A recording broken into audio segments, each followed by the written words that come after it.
वो ये है कि लोगों को बरसात के मौसम में एक चीज़ बहुत होती है, वो बहुत सारी पॉपुलेशन में है, जो कि बहुत कॉमन चीज़ है, वो है शरीर में होने वाले तरह तरह के दर्द, जोड़ों के दर्द, शरीर का पूरा मांसपेशियों का दर्द, या कि कई बार वो गीली सूजन के साथ होता है, कई बार वो सूखे में भी होता है।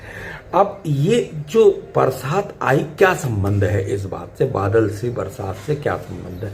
आयुर्वेद में इसको विशेष तौर पे एक नाम दिया गया है, जिसको अपन लोग आम भाषा में आम वात शब्द से, वह प्रचलित शब्द है, लेकिन चरक संहिता में इसको वात कफज व्याधियों में गिना गया। वात रोगियों में बहुत प्रकार के होते हैं, लेकिन उसमें से बहुत जो कॉमनली होने वाला है वो वात कफज या आम वात शब्द उसमें प्रचलित जो वो कहा जाएगा स्पेसिफिक टर्मिनोलॉजी में अगर अपन बात करें। लेकिन अगर अपन देखें कि क्यों ये हो रहा, तो आयुर्वेद भी इसके पीछे कहेगा कि जो साल भर के अंदर में खास तौर पे गर्मी के ऋतु में आपने जो आहार विहार किया है, ठंड के ऋतु में जो आहार विहार किया है, उसके वजह से, उसके कारणों से आपके शरीर में किसी प्रकार से एक विकृत दोष का, कफ की आधिक्य हो गया, वात का आधिक्य हो गया, और इनका वो संचय काल होता, तब वो लक्षण पैदा नहीं करते हैं, क्योंकि ऋतु से उनको सहयोग नहीं मिलता। वो गीला ठंडा, जो गीला ठंडा, गीला गर्म, ये ऋतु चाहिए आम वात को प्रकट होने के लिए और वात कफज व्याधियों के प्रकट होने के लिए।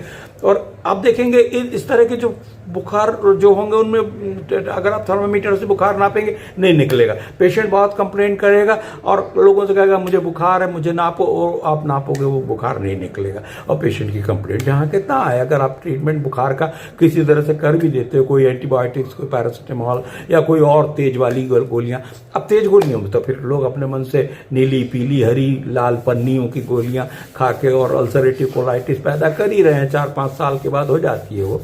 तो वो सब मत करें और समझें बात को कि ये क्यों हो रहा। अब इसमें सबसे पहला कारण ये है कि आपके शरीर में दोषों का संग्रह हो चुका है, पहले से संग्रह है, अभी बरसात में वो आकर के आपको प्रकट होंगे। अब देखिए, जो भी बरसात में उगने वाली वनस्पतियों को अगर आप देखें, जीव जंतुओं को आप देखें, आप उनको आमतौर पे साल भर में कभी देखोगे नहीं, लेकिन मेंढक है, सांप है, ये सब आपको बरसात के ऋतु में ही प्रकट होकर के दिखाई देंगे।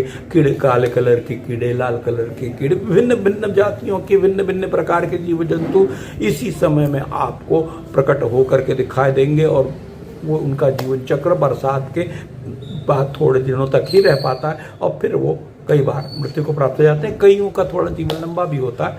तो ये एक चीज समझने की है कि जो चीज को जिस ऋतु में प्रकट होना तभी प्रकट होगी। अभी आपका जड़ है कहाँ, साल भर आप जो खाना पीना, आहार विहार कर रहे हैं, उसमें कारण छुपे हुए। अब आप इलाज करते हो दर्द का, आप इलाज करते हो सूजन का, आप इलाज करते हो बुखार का, लेकिन आप फिर भी कारणभूत जो है, जो कारण, असल कारण, उसका कोई इलाज आप नहीं करते कभी। और आप जानने की कोशिश में भी, मैं अगर ये पागल हो रहा हूं बताते बताते, लेकिन कोई बहुत ज्यादा सुनने को राजी नहीं है और समझने को तो बिल्कुल ही राजी नहीं। तो ये एक बहुत बड़ी मुश्किल है हमारी, हम शॉर्टकट ढूंढ रहे हैं। हम कह रहे हैं आयुर्वेद में इसका क्या इलाज, ये कोई प्रश्न नहीं है। आप कहो क्या कारण क्या है, हम क्यों बीमार हो रहे हैं, आप ये नहीं पूछते कभी। आप कहते हो इस रोग का कोई इलाज, अरे भाई रोग कैसे उत्पन्न हुआ, जिस भांति से वो उत्पन्न हुआ वैसे ही वो ठीक होगा। अब कारण को आप दूर नहीं करोगे और आप कहो कि हाँ हमें ठीक कर दो, ठीक कर दो, या अल्लाह मचाते रहोगे तो नहीं होने वाला।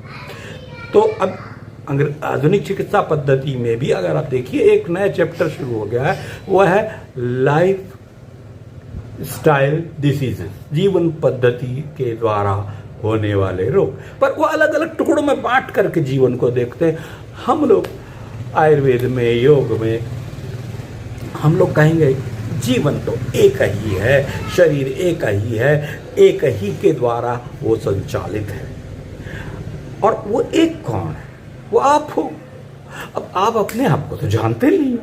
नाम जो है वो तो संसार से मिला है, पता ना संसार से मिला है, जो भी पहचान है वो संसार में आने के बाद हुई। दरअसल तो आपको हो नहीं, लेकिन अगर आप अपने आप को जानो तो ये जीवन पद्धति को भी आप बिना किसी दबाव के, बिना किसी प्रेशर के, बिना जबरदस्ती किए आप ठीक कर सकते हो। लेकिन अपन चलिए पॉइंट पे आते हैं कि हम अब इस जो संचित दोष है उसको कैसे दूर करेंगे। इसमें खटाइयाँ प्रमुख तौर पे रोल करती हैं। अगर कोई आदमी खटाई खाता है नींबू की, आम की, इमली की, तो ये उसको ज़्यादा जल्दी होंगे। और दूसरा, तली हुई चीज़ों का इसमें एक रोल बहुत बड़ा है। देर तक तली हुई चीज़ें, ज़्यादा घी तेल की चीज़ें ज़्यादा दिन तक के लगातार सेवन करने से और साथ में खटाई का भी प्रयोग करते जाने से, आम, इमली, अनार, नींबू, इन सब का अति मात्रा में प्रयोग करने से, और चटनियाँ, अचार, चटनियाँ तरह तरह के, और आजकल जो सॉसेस आप चल देख रहे हो चाइनीज़ में और सब जगह, वो क्या है, वो वही है। तो ये सब चीज़ों को देखते हुए पे अपन इसको ठीक करने के लिए पहले तो इनको आपको बंद कर देना। दूसरा, फिर वही जो मैंने अभी पहले को कुछ वीडियोस में कहा, पहला उपाय हो गया गर्म अग्नि को। अब यह अग्नि के विकार से यह आम दोष पैदा कहाँ हो रहा? कोष्ठ में पैदा हो रहा। कोष्ठ यानी बड़ा पूरे आमाशय से लेकर के सारी बड़ी आंतें, छोटी आंतें, सबको कोष्ठ कह दिया जाता है। तो अब ये कोष्ठ में पैदा हो रहा। अब कोष्ठ में कैसे पैदा हो रहा? अग्नि के विकृत हो जाने से, अग्नि के मंद या जरूरत से ज्यादा तेज हो जाने से आम रस का अब रस जो है कच्चा हो जाता है, पाक ठीक तरह से नहीं होता, उसको आम रस कहते हैं। तो अब कच्चा वाला चीज जैसी स्वाद देती है और पचन में भारी हो जाती है, वैसे ही ये कच्ची और ये आम रस की बात आ गई।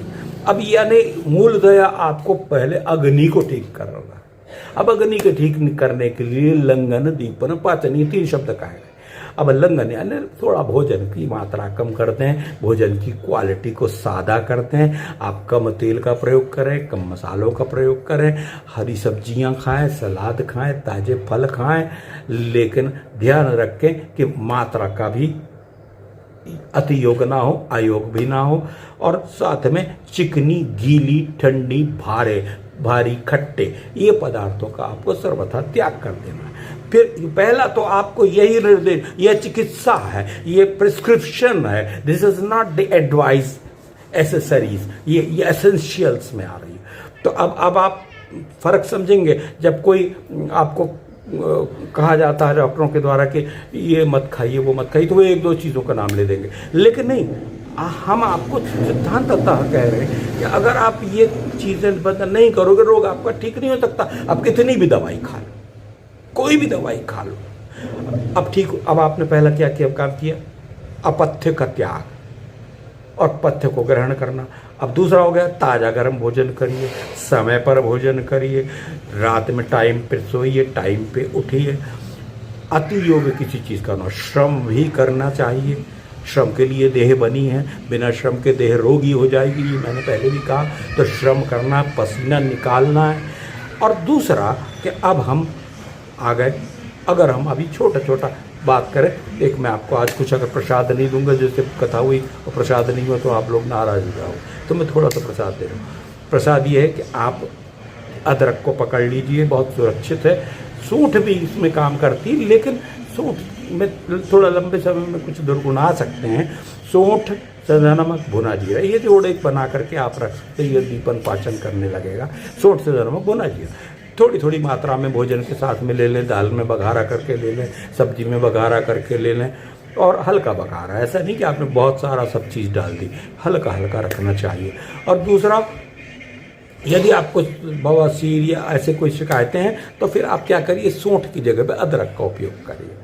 अब ये जो चीज़ हुई, ये आमदोष का नाश कर देगी। दीपन, पाचन, लंघन यानी लघु भोजन, कम मात्रा का भोजन, सुपाच्य भोजन, ये लंघन कहला जाता है। लंघन का अर्थ पूर्णतः भोजन का परित्याग करके बैठ जाना और कमज़ोर हो जाना नहीं है। लंघन का मतलब है लघु भोजनम, ये लंघन है।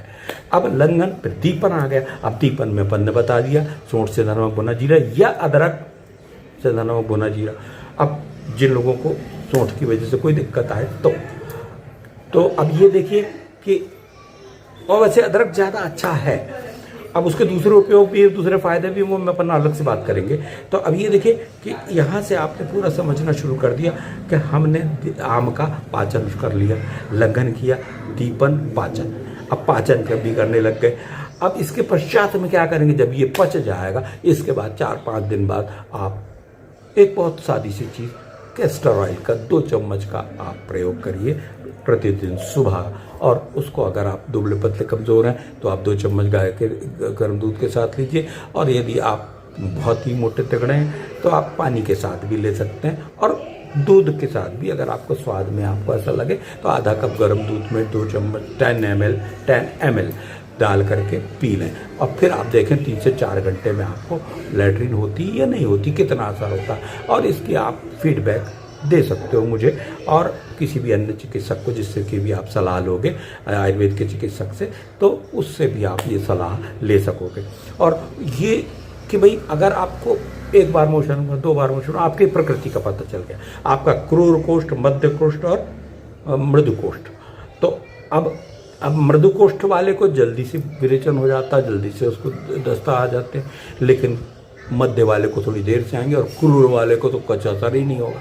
तो पहले तो कोष्ठ की प्रकृति का पता लगाना होता है हमको, हर रोगी में ये अलग अलग एक चैप्टर है, तो इसीलिए इसमें चिकित्सक की थोड़ी सी आवश्यकता है, लेकिन आप सामान्य ज्ञान से कर सकते हो इसको। ये चीज़ ऐसी है कि आपको पहले पता लगाना है कि आपको कितनी मात्रा सही है, लेकिन 10 ml एक मिनिमम डोज है और उससे कम में लेने का कोई फ़ायदा नहीं है। तो वो 10 ml की मात्रा बड़े लोगों के लिए, मतलब एडल्ट्स की जिसकी अपन बात कर रहे हैं, बच्चों के लिए थोड़ा कम हो जाए और बहुत ही कम हो जाएगा। तो अब ये चीज़ ये कि आपने 10 ml लिया और आपने असर देखा, कितना हुआ, 1 हुआ, 2 हुआ, कैसा हुआ, नहीं छुआ, असर ही नहीं हुआ, तो दूसरे दिन थोड़ा सा 5 ml इंक्रीज़ करेंगे, फिर नहीं हुआ, फिर 5 ml इंक्रीज़ करेंगे। अगर हो रहा है तो 10 ml भी आप लगातार 7 दिन ले लें, आपका दोष बाहर निकल जाएगा।